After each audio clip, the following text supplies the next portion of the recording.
¿Sí? Sí, solo espera. Vale. ¿Ahí sí está bien? ¿O un poquito más? Sí, ahí. Ok, perfecto. Bueno, ya estamos listos. Déjame preguntar a mi compañera. Ok.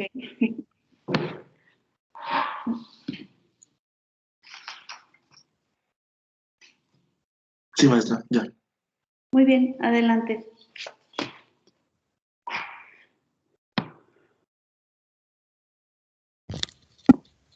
¿Sí me escuchó? Sí. Bueno, buenos días. Nosotros les vamos a explicar todo lo que se necesita saber sobre la inmunoglobulina A. Los anticuerpos fueron el primer tipo de molécula de unión antígeno que se descubrió.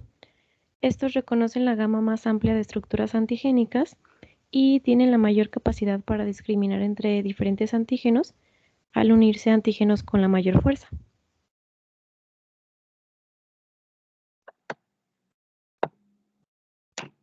Bueno, como ya sabemos, y a manera general, también lo mencionó ayer la maestra, pues los anticuerpos son sintetizados solo por las células de tipo de drenaje B, linfocitos B, y pues existen en dos formas, justamente como lo mencionaba ayer la maestra, que son los anticuerpos unidos a la membrana y los secretados. Entonces, en este caso, pues, ¿qué son las inmunoglobulinas A? Pues, como aquí lo menciona, son glicoproteínas séricas y constituyen una de las 5 clases de anticuerpos, que ya sabemos que es IgA, IgG, IgM, IgE, y esas clases se están definidas por dos cosas, perdón.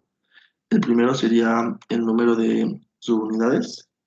Ahí cada una está compuesta por 4 polipéptidos, 2 cadenas pesadas y 2 cadenas ligeras, idénticas, como veíamos ayer y como se va a mostrar en la figura que tenemos un poquito abajo. Ahorita se las enseño. Y también determinado por el tipo de cadena pesada. En el caso de la inmunoglobulina A, que es nuestra inmunoglobulina, pues es un tipo de cadena alfa. En este caso, la inmunoglobulina A o la IgA puede ser oligomérica, también ahorita en un momento vamos a ver bien, y está formada de lo que serían de 2 a 4 monómeros de IgA. Pasando a la explicación, la inmunoglobulina A es la primera línea de defensa frente a la infección. Esto es mediante la inhibición de adhesión bacteriana y viral a las células epiteliales y neutralización de las toxinas bacterianas y víricas, tanto intracelulares como extracelulares. Además, tiene un papel importante en la respuesta adaptativa humoral en la superficie de en las superficies de las mucosas del tracto gastrointestinal, respiratorio y urogenital. Las superficies mucosas son el portal de entrada de muchos patógenos, por lo que esta inmunoglobulina es producida en grandes cantidades y es la clase predominante de las que podemos encontrar en las secreciones externas y en las lágrimas también. Y por otro lado, elimina patógenos o antígenos a través de la vía excretora mediada por IgA, donde los complejos inmunitarios formados con IgA son transportados a través de un proceso mediado por receptores poliinmunoglobulina.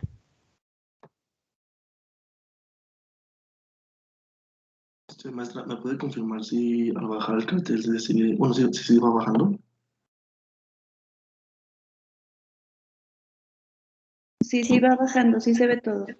Pues aquí nada más mencionarlo como que las principales características en esta tablita, cómo nos acomodamos. El isotipo de anticuerpo, que ya mencionamos que son 5 diferentes, en este caso es el IgA. Su concentración plasmática en miligramos sobre mililitros, rangos normales es de 3.5 miligramos sobre mililitros. La cadena ya les mencioné, la cadena pesada, en este caso un tipo de cadena pesada tipo alfa. Su vida media plasmática sería de 6 días. En cuanto a la forma secretada, como ya la mencioné, era oligomérica. Aquí menciona principalmente a manera de dímero. Ahorita vamos a ver su estructura un poquito más abajo. Pero también puede ser como monomérica o trimérica. Y pues funciones muy, muy general. Ya lo mencionó Pau, pero muy, muy general se quedaría como inmunidad mucosa. En pocas palabras. Bueno, inmunidad de mucosas, perdón.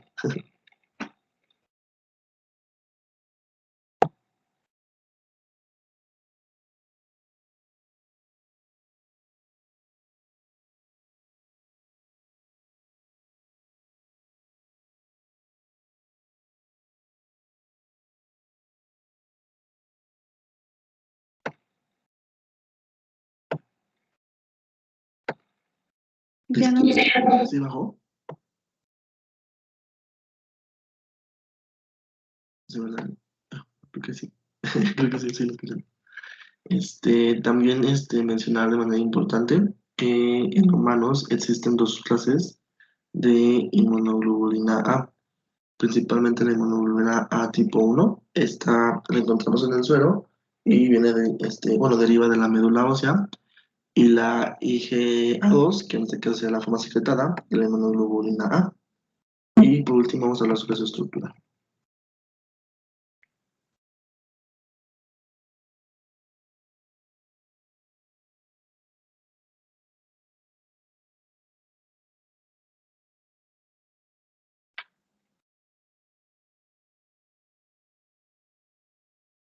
Maestra, Sí, creo que mi compañera se le fue el internet, entonces me permite. Ay, perdón, no. Aquí estoy. Estaba ya presentando, pero no me fijé que tenía el micrófono apagado, perdón. adelante. Bueno, les decía que teníamos aquí un diagrama esquematizado de la estructura de la inmunoglobulina secretora, donde se muestran dos moléculas de inmunoglobulina unidas covalentemente a través de la cadena J y el componente secretor. Esto le va a permitir al anticuerpo atravesar las células epiteliales de la mucosa al lumen. Pues como ya les mencioné, la inmunoglobulina A tiene siempre una estructura oligomérica, como desde el principio, pero inicialmente dimérica. Y los polímeros se encuentran ligados gracias a cadenas polipépticas adicionales, como la cadena de unión, que en este caso sería la cadena. Creo que no pueden ver mi cursor, pero está ahí seleccionada como la cadena J. Se ve. ¿Sí? Ah, ok. La cadena J, que es la cadena de unión de 15 kilodaltones. Por eso se encuentran unidos los números, y un componente secretor de 70 kilodaltones producido en las células epiteliales, y pues está involucrando en el transporte transcelular de la inmunoglobulina A para su incorporación a las secreciones, perdón. Ya por último, mencionar nada más, maestra, era como que nada más que son y principal función y estructura, perdón, pero solo para mencionar que para la activación de las inmunoglobulinas tipo A, pues se daría tras la presentación, ahora sí que antigénica a las células T, las T tipo helper, TH, y pues tras su posterior diferenciación de estas a un tipo TH2, y pues estarían involucradas lo que son citocinas como la interleucina 10, la interleucina 4 y el TFG beta, o factor de crecimiento transformante beta.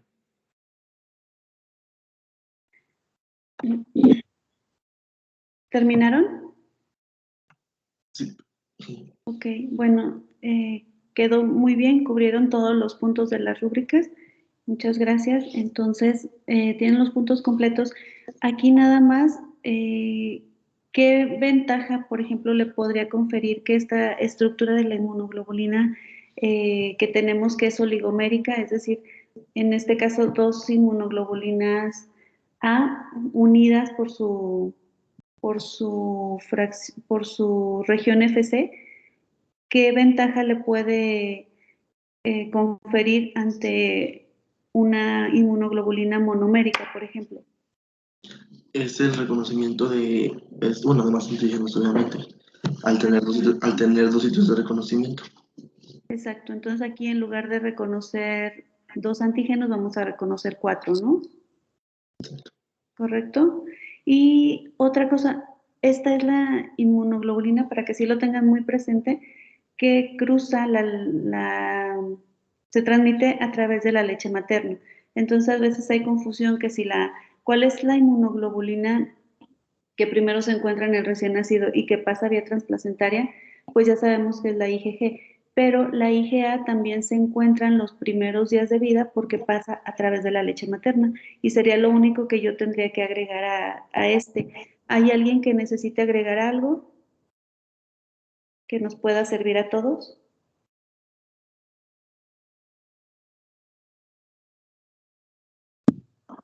Muy bien, entonces si ya no hay alguien que vaya a agregar más, Vamos con la inmunoglobulina G, sigue, ¿verdad?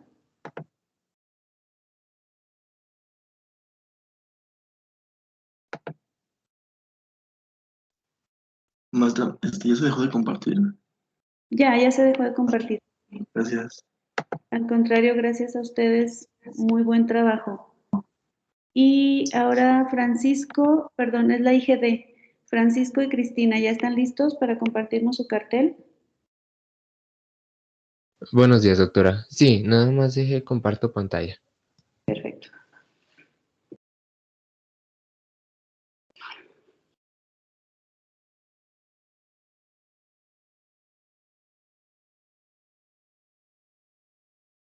Mientras tanto, mencionar a manera de recordatorio de lo que seguramente ya vieron ustedes en Inmuno Básica, que el nombre de la inmunoglobulina lo da el tipo de cadena.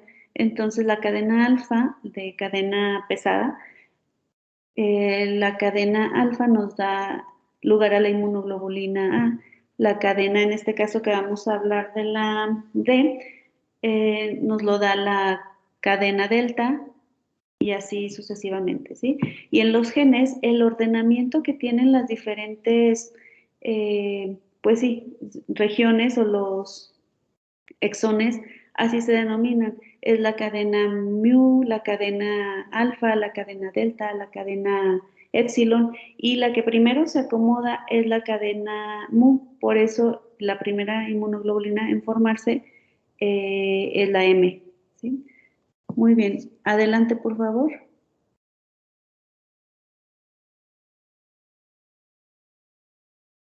¿Sí se ve, doctora? Sí, sí se ve. Gracias.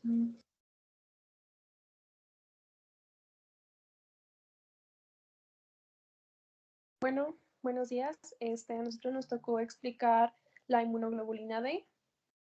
Bueno, en relación a su estructura tenemos que la IgD se compone, como ya había mencionado la doctora, de 2 cadenas pesadas, 2 cadenas ligeras y cada una de estas cadenas está compuesta por una región variable y una región constante. La región variable puede estar constituida por 100 a 110 aminoácidos y que entre cada uno de los anticuerpos es distinto, y esto es lo que les permite tener interacción con cierto tipo de anticuerpo. En relación a los segmentos constantes, tenemos que pueden ser diferentes tipos. Por ejemplo, en la cadena ligera pueden ser de tipo kappa o lambda, y de la cadena pesada pueden ser mu, gamma, alfa, delta o epsilon, como también ya lo había mencionado la doctora. Y en este caso específico de la IgD, tenemos que es de tipo delta. Una característica de este tipo de inmunoglobulina es que puede ser secretada o se puede encontrar unida a la membrana. Además de que presenta una región en bisagra que se encuentra en la imagen de abajo. Esta bisagra está formada por 64 aminoácidos, y aunque también otro tipo de inmunoglobulina lo tienen, esta es muy característica porque es la más grande de las bisagras. Esto que le da una mayor flexibilidad, lo que le permite adquirir una forma de T y no una forma de Y tradicional como las demás inmunoglobulinas. Entonces, además de que es una inmunoglobulina monomérica, esta forma de T le permite unirse a epítopos que tienen baja densidad en la superficie de antígenos particulados. Otra posible función es que parece utilizar glicanos que se encuentran asociados a la región de bisagra para unirse con un supuesto receptor de IgD que se encuentra en el linfocito T activado. También utiliza algunos segmentos altamente cargados de su cadena pesada para interactuar con heparina o con proteoglicanos de paransulfato que se encuentran expresados en la superficie de los basófilos y mastocitos. ¿Le bajas por fin?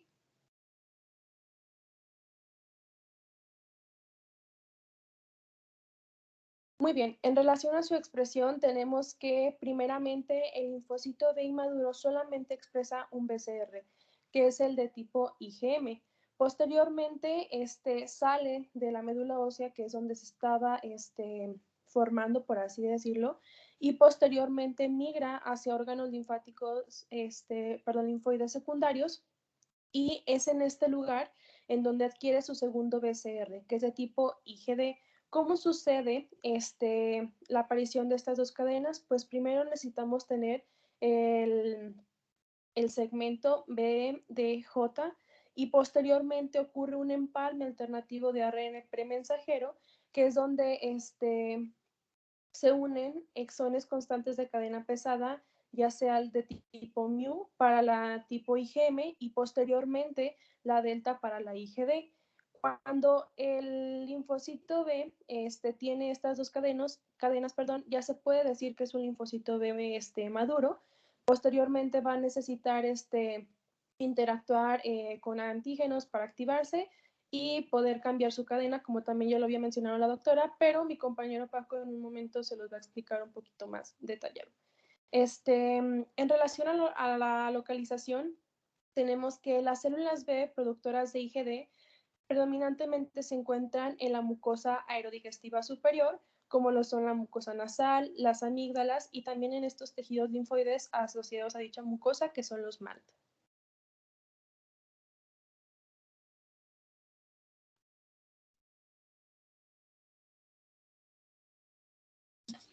¿Sí me escucho bien? Sí, muy bien, adelante. Gracias, doctora. Bueno, ahora yo voy a hablarles un poco sobre lo que es la función de la IgD. Tenemos que la secreción de esta inmunoglobulina por parte de las células plasmacitoides, que ya en este momento van a ser IgM negativas, IgD positivas, van a generar lo que es la unión de dicha inmunoglobulina a un receptor presente en lo que son las células mieloides circulantes y de la mucosa. No se ha encontrado como tal cuál es el receptor específico para esta inmunoglobulina debido a que todavía sigue en investigación la función clara de esta IgD, pero se ha visto que interactúa con mayor predominancia en lo que son los basófilos. De ahí sigue su interacción con los mastocitos y aunque en menor medida se ha observado que también en lo que son los monocitos, neutrófilos y células dendríticas mieloides. ¿Para qué va a servir esta interacción de la IgD con estas células inmunitarias?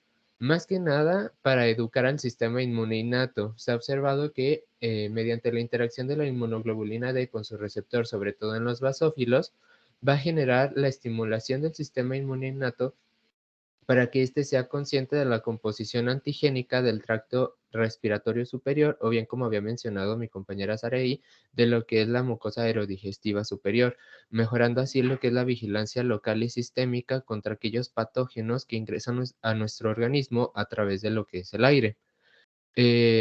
Para explicarles un poco mejor cómo es que funciona la IgD, les colocamos estos dos esquemas donde pues les voy a hablar de forma sencilla qué es lo que ocurre. Este, bueno, recordemos que para llegar a... Sí se ve mi cursor, ¿verdad? A ver, muévelo.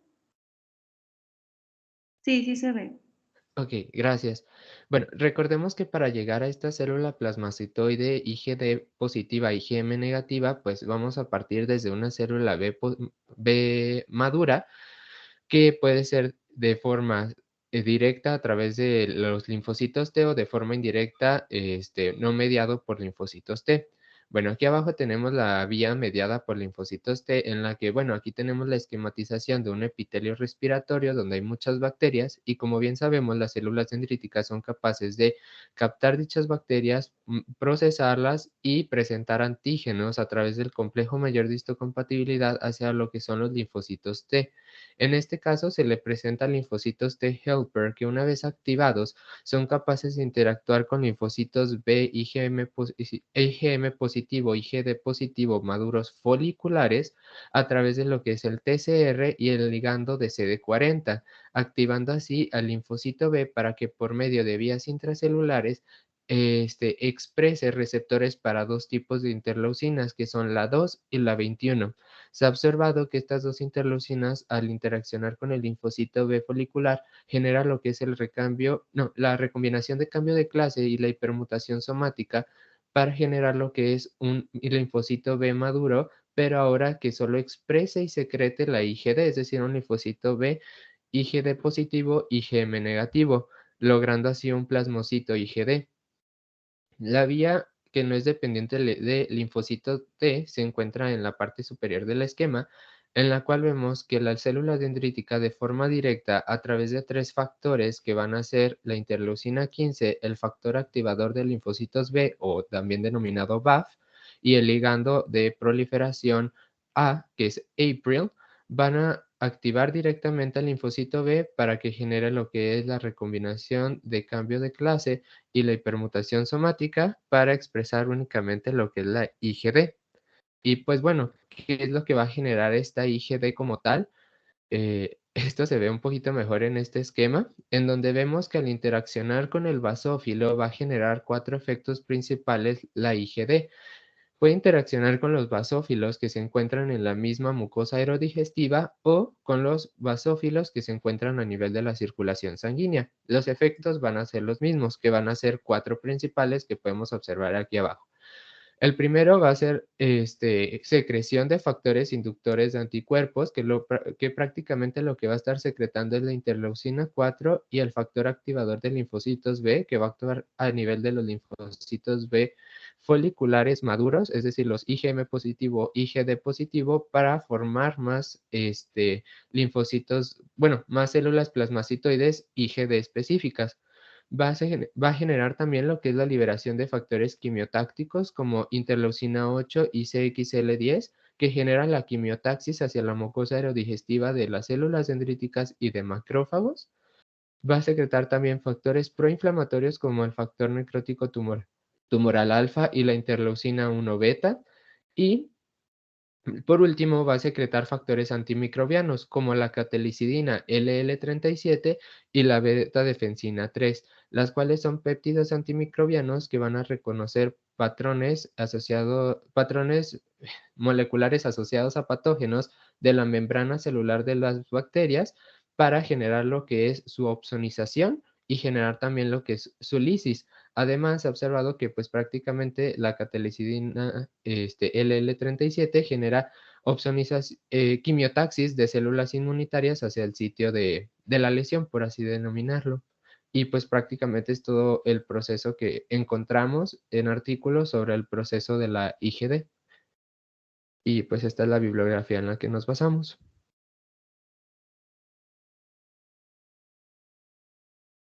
Muy bien, quedó excelente. La verdad es que son muy buenos ustedes en esto de la inmuno, me agradan. Y lo explican muy padre. Espero que todos los compañeros estén atentos porque la verdad es que están haciendo unas muy buenas exposiciones y podemos aprender mucho todos de todos. Entonces, la IgD, quedamos que pues al parecer nos decían que no tenían funciones conocidas, pero encontraron bastante información y quedó padrísimo su cartel. Entonces, muchas gracias y nos vamos con el siguiente equipo, ¿sí? Gracias, doctora. ¿Listos? ¿El siguiente equipo? Sí, doctora. Vanessa y Michelle, ¿verdad? Ustedes vamos con la IgG. Ya pueden compartir en cuanto estén listas.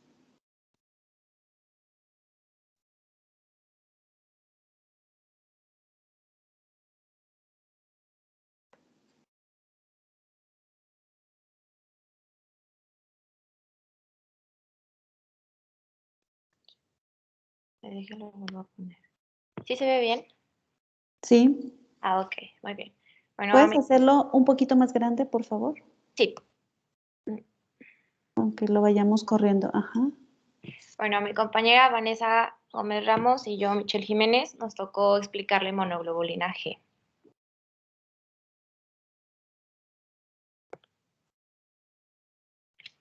Bueno, empezando con generalidades, tenemos que es el anticuerpo más abundante y se distribuye por todo el organismo. Constituye aproximadamente el 80% de todas las inmunoglobulinas totales.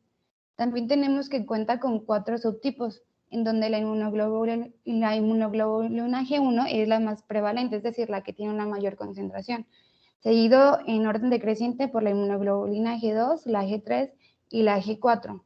En lo que respecta a su peso molecular, tenemos que cada subtipo pesa 146 kilodaltons, a excepción de la inmunoglobulina G3, que pesa 165 kilodaltons. También tenemos que es la única inmunoglobulina que puede atravesar la placenta por medio del receptor FS neonatal, proporcionándole así una inmunidad pasiva a los bebés.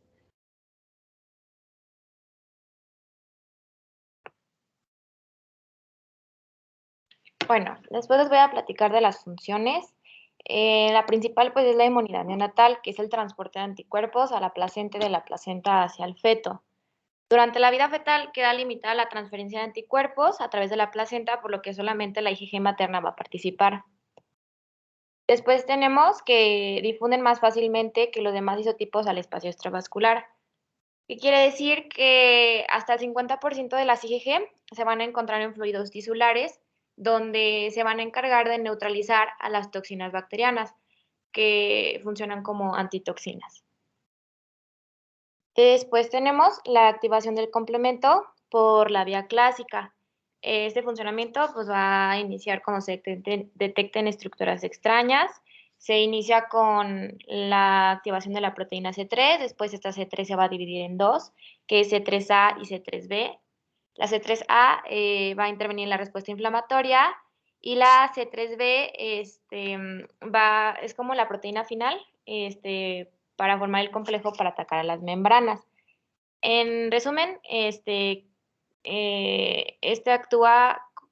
actuar para que provoque una inflamación, lisis de microorganismos o como fagocitosis de microorganismos que fueron opsonizados con los fragmentos del complemento, que es C3B y C4B. Otra función es la opsonización de antígenos para ser fagocitados por macrófagos y neutrófilos, lo que quiere decir que este proceso va a facilitar la fagocitosis de los patógenos. Está mediado por unas sustancias llamadas opsoninas. Estas opsoninas lo que hace es que se adhieren a la superficie de los patógenos y pues facilitan el reconocimiento de los fagocitos.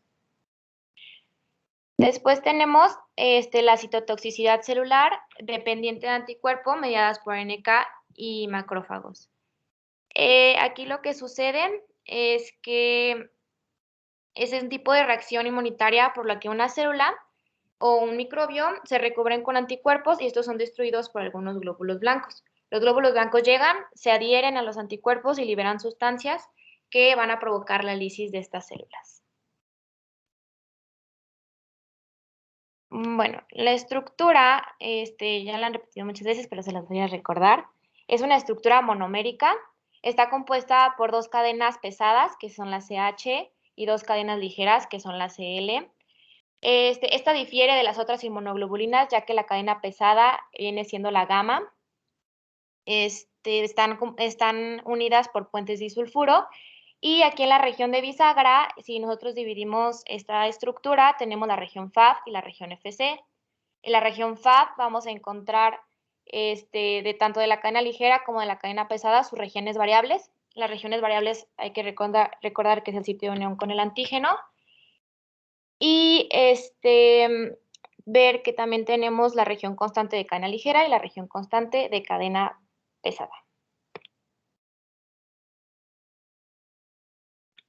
Bueno, también es importante destacar que aunque los subtipos de la inmunoglobulina G son del 90 al 95% homólogos, pues tienen algunas diferencias en sus propiedades funcionales.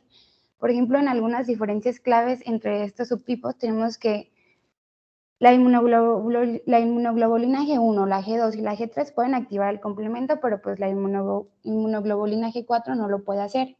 Igualmente tenemos que la inmunoglobulina 2 es relativamente ineficaz para cruzar la placenta, por lo que los otros subtipos, la G1, la G3 y la G4, pues son los que constituyen la mayor parte de los anticuerpos transferidos pasivamente. Y bueno, creo que esto sería todo por nuestra parte.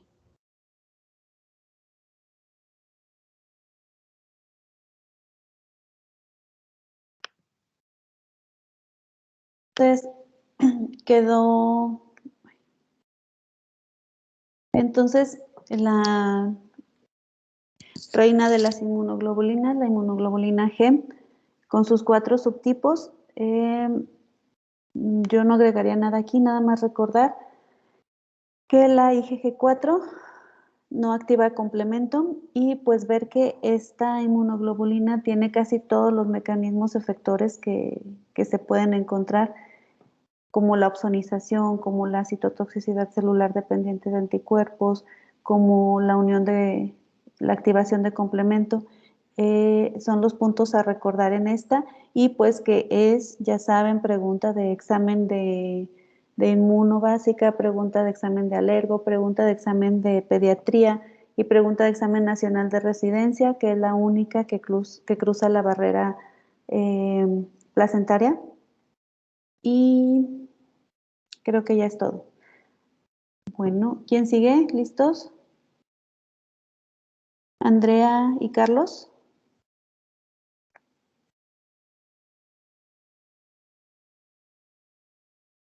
Sí, yo que comparto mi pantalla.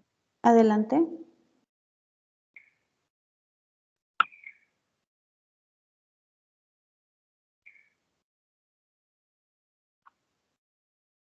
¿Ya se ve? Ya se ve tu pantalla, pero el cartel no. Ahora sí.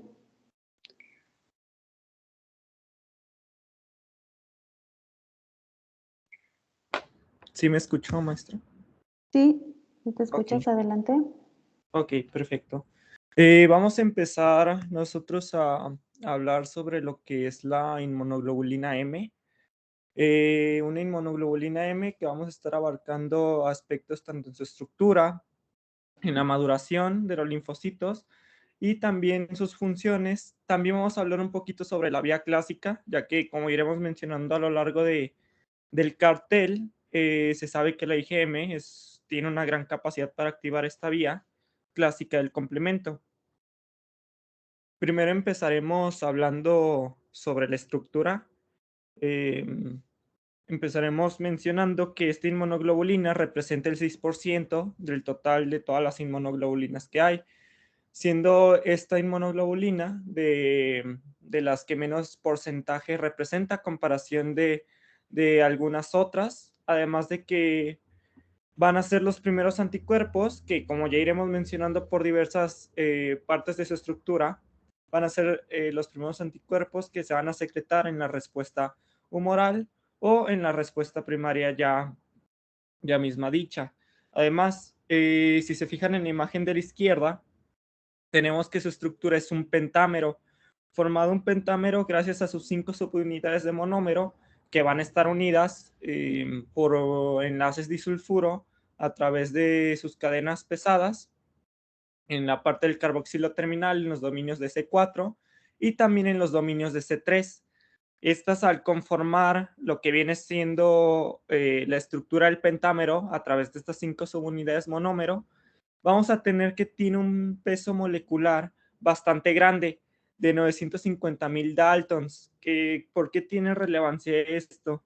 Bueno, pues tiene relevancia ya que esta misma acción de la IgM va a estar realizada para el nivel de lecho vascular por su alto peso molecular y también por ausencia de algunos receptores, lo que no le permite tener acceso fácil a lo que son algunos tejidos, pero sí llega a pasar a los tejidos cuando tenemos procesos inflamatorios, además de que la podemos encontrar a nivel de las secreciones de las mucosas. Se sabe que, bueno, este es un anticuerpo principalmente neutralizante y que dentro de su estructura, al igual que la IgA, como mencionaron nuestros compañeros Joaquín y Paola, va a tener lo que es la cadena J. Cadena J, como ya lo mencionaron, que es un polipéptido que va a unir a los puentes, por enlaces disulfuro, a las colas de los anticuerpos, tanto IgM, y en este caso que nos tocó hablar de esta inmunoglobulina, pero también de la IgA, formando lo que es el pentámero de la IgM y, como ya mencionaron nuestros compañeros, los dímeros de la IgA, además de que esta cadena J va a contribuir a lo que es el transporte transepitelial de estas inmunoglobulinas.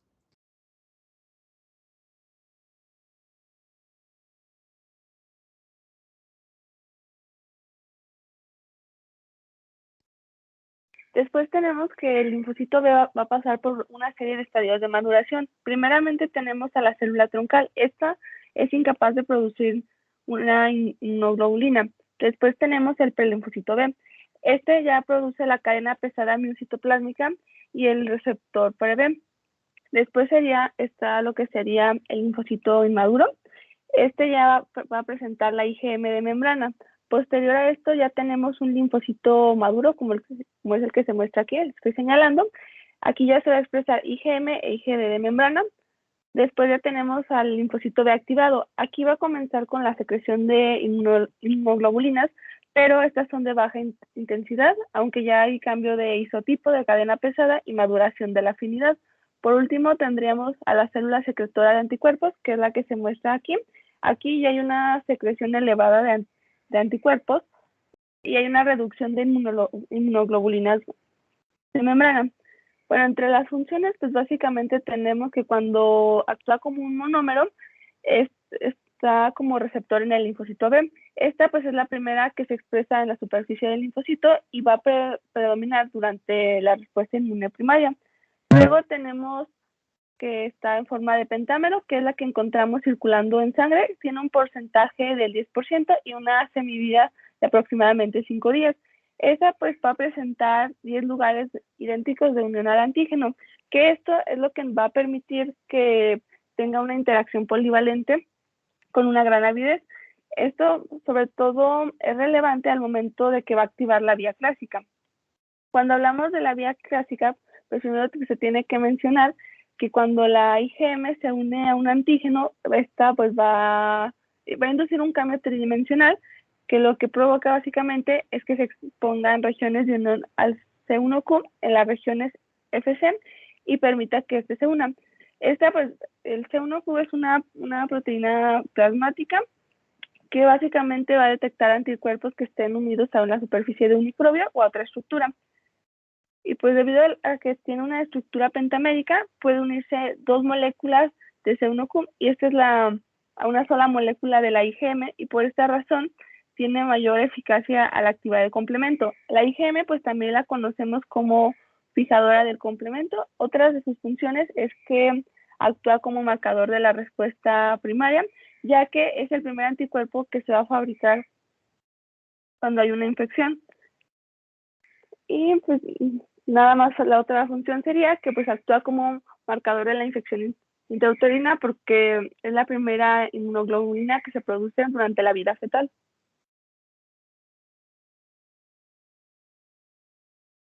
Muy bien, habiendo hablado algunas de sus funciones, habiendo mencionado un poquito por encima sobre la gran capacidad debido a su estructura de la IgM, estaremos hablando un poco cómo esta inicia y cómo va desarrollándose de una cascada de eventos para dar lugar a la respuesta final, que veremos al final. Se sabe que, bueno, la vía clásica del complemento va a iniciar gracias a los anticuerpos adheridos a la superficie del patógeno y pues va a haber activación del complemento. Estos anticuerpos adheridos, que como ya lo mencionó un poquito mi compañera Andy, ahora nos vamos a ubicar en la imagen de la izquierda, en la vía clásica, en la IgM. Se sabe que, bueno, vamos a tener diversas proteínas o moléculas que van desde C1 hasta C9 y vamos a empezar cuando se une, cuando tenemos esta acción donde el antígeno está adherido al anticuerpo, esta parte va a llamar o va a atraer a una molécula, a la molécula que esté más cercana, que sea C1, en donde, como ya lo mencionó Andy, esta se divide en 3 porciones, en 3 fragmentos, que es C1Q, C1R y C1S. C1Q es la que va a estar adherida principalmente al anticuerpo, pero ¿qué va a pasar con C1R y C1S? Van a actuar son enzimas que van a actuar como proteasas, es decir, proteínas que van a fragmentar en varias porciones a otras proteínas, pero nos va a interesar lo que es C1S. Uno pensaría que iría de forma en orden numérico, es decir, C1, C1, C2, C2, pero vamos a empezar con C4. Gracias a C1S, esta va a fragmentar a C4 en dos porciones. En C4A y C4B nos va a interesar en este caso C4B. Cuando esta porción está adherida a la membrana del patógeno, con ayuda de C1S, esta va a traer a C2 y igual la va a fragmentar en dos partes, en dos porciones, en C2A y C2B. Se va a quedar C2B y se va a unir con la porción de C4 y vamos a formar, como se ve en la imagen, a C4B y C2B, que también se va a llamar convertasa S3. Es importante esta porción debido a que convertasa S3 va a tener la capacidad de poder fragmentar a C3. Entonces, al fragmentar a C3 igual en dos porciones, C3A y C3B, la porción de C3B se va a adherir a la convertasa S3, como se ve en la imagen, que es C4B, C2B y C3B, a lo que se va a llamar este grupo formado por estas tres porciones, convertasa S5. Convertasa S5, igual que convertasa S3, va a tener la capacidad de poder fragmentar en porciones a lo que es S5, fragmentándola en C5A y C5B. Nos vamos a quedar con C5B, que esta misma va a tener la capacidad de traer, cuando esté adherida a la membrana del patógeno, tanto AC6, AC7, AC8, sin fragmentarlas como ocurrió en las anteriores. Y cuando se adhiere C9 a lo que es la membrana del patógeno, no solo se van a unir diversas moléculas de C9 formando lo que es como un cilindro que va a permitir perforar lo que es la membrana del patógeno. Por lo que tendremos como resultado, como lo mencionaron también nuestras compañeras Michelle y Vanessa, lo que es la atracción de células inflamatorias, la opsonización, es decir, como lo mencionaron, este marcaje para la facilitación de la fagocitosis, y la perforación propiamente de la membrana celular del patógeno, que todo esto conducirá a la muerte misma del patógeno. Y sería todo por nuestra parte. Y esa es la bibliografía que utilizamos.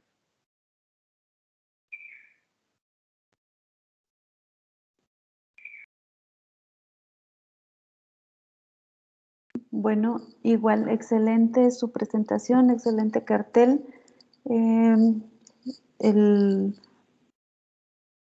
fondo, las imágenes y la descripción también muy bueno. Entonces, miren, son 7:50. ¿Le seguimos con el otro o le seguimos el lunes? Yo creo que el lunes, ¿no? Para que tengan tiempo. Sí. ¿Sí que? El lunes. Bueno. Ok. Muy bien, entonces el lunes terminamos con la IgE. ¿Alguna duda, algún comentario, algo que haya que agregar? Ok. Bueno, entonces nos vemos el lunes. Que tengan buen día y buen resto de semana. Gracias a todos, muy buenas presentaciones. Nos vemos.